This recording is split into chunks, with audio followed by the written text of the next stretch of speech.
Инова, с която оценка води в класирането, ще променят и как нещата. Маргарита Мамун и Ана Кудрявцева, една след друга, двете звезди на световната гимнастика и на руската гимнастика. Приятелки в живота. Страшно много клипчета можете да откриете в интернет за тяхното приятелство. Но големи съпернички на терена. И двете са страшно различни една от друга. И като визия, и като темперамент, и като игра.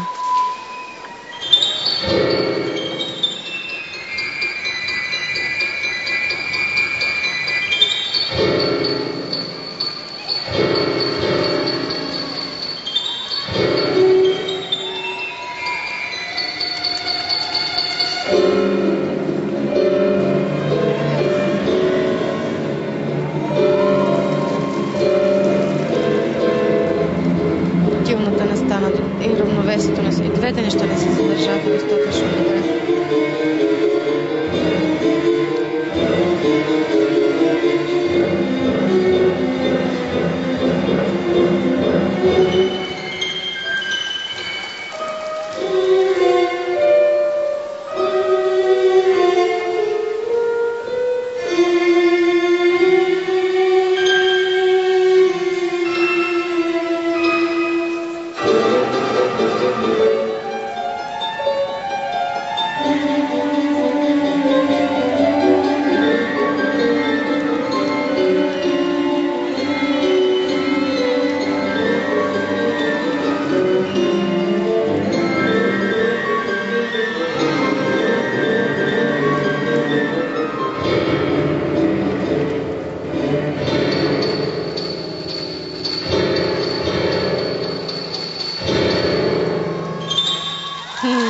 Много интересна, различна, нестандартна. Във всеки друг случай, може би бих казала, че музиката ми е леко странна, трудна но музика. в този случай е просто изключителна. Мамун. Имам чувство, че може да изиграе всичко на всякаква музика.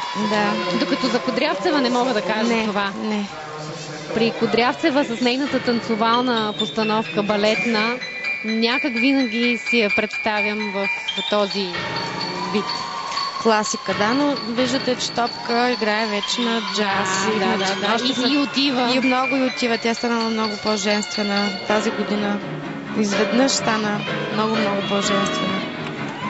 Тези две равновесия не бяха добре фиксирани, но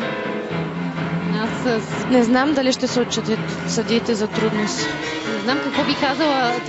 Гледат през цялото време работата и с лентата. Да, много добра работа. Просто няма момент, в който тази лента просто да виси, или освен в изхвърлянията, разбира се. Непрекъснато е в движение. 18,950.